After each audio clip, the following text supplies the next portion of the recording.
I want to hire you. I'm looking for the most creative people on all of TikTok. If you think you're up for the challenge, duet this TikTok and show me your creativity. I have someone that's going to watch every single duet of this TikTok. Don't forget to go on ZipRecruiter.com/MrBeast. Trust me, it's the best place to apply fast and easy. So you should go on there and apply right now. 3 urban legends that turned out to be true. Number 1. In the 1980s, parents in Long Island terrified their children with the legend of Cropsey.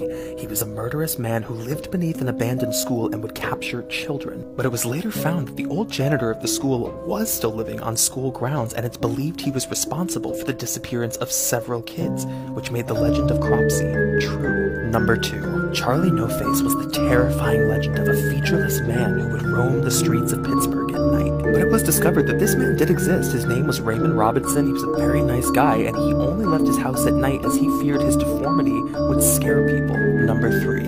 Legend has it that an escaped asylum patient roams near the Fairfax County Bridge where countless amounts of dead rabbits have been found. There wasn't any legitimacy to this legend until a couple drove through this bridge in the 1970s only to find a man dressed as a bunny who threw an axe through their windshield before they got away.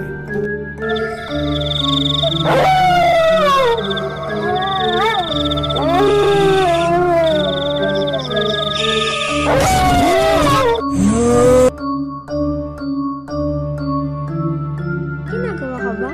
Oo, kausap ko girlfriend ko. Mahal na mahal mo talaga siya, no? Malamang girlfriend ko.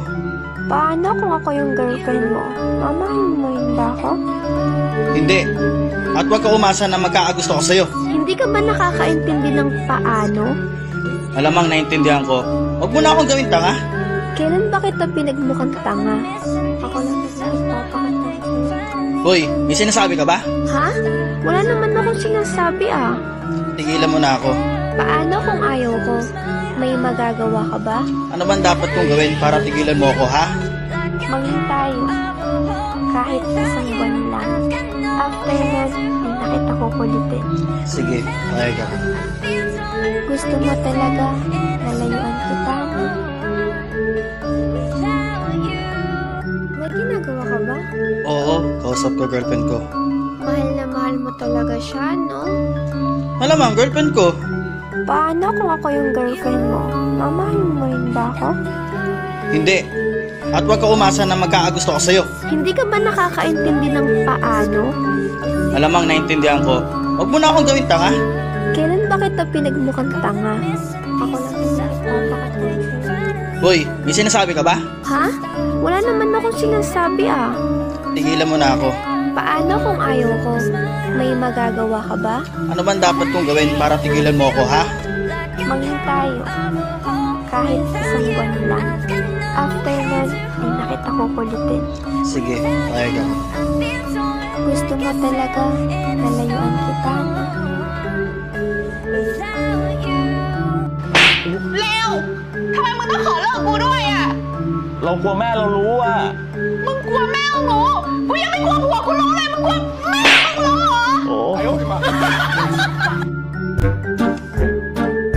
Hoy, magaling na lalaki.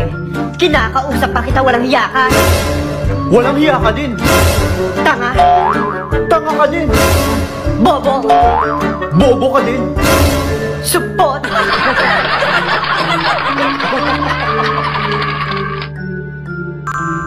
Saan ka galing? Nagpa-change oil. Nagpa-change oil? Ba't ang ganda ng ngiti mo? Eh kasi nagpa-full service ako. Full service? Oo. May tune up na. May full tank pa. Suko, pinasok ko, and boy, walang the please. Ang sabi niya sa akin.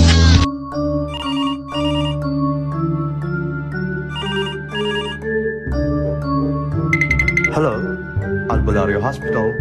Hello po, Dr. Kupal. Si Tonta po ito. Naiwan ko po ba yung panty ko kahapon nung magpa-check up ako? Ah, ganun ba? Pasensya na, Tonta, pero hindi eh. Sige po, Dr. Kupal. Baka po kay attorney ko naiwan. Sorry po. Kung saan-saan tayo humahanap ng katatawanan, pampakalma sa gitna gitna ng global pandemic. Pero ang isa sa mga napagdiskitahan, ang lalaking ito na laging laman ng memes. Ayon sa kumalat na meme, nalista raw siya sa tokhang. Pero sa relief goods, hindi. Siyota mo si Mercedes? Tagal na? Alam mo ni Mercedes yan? Hindi. Tagal na, hindi. Ikaw, siyota mo ba si Mercedes? Tagal na. Alam ba niya yun? Hindi rin.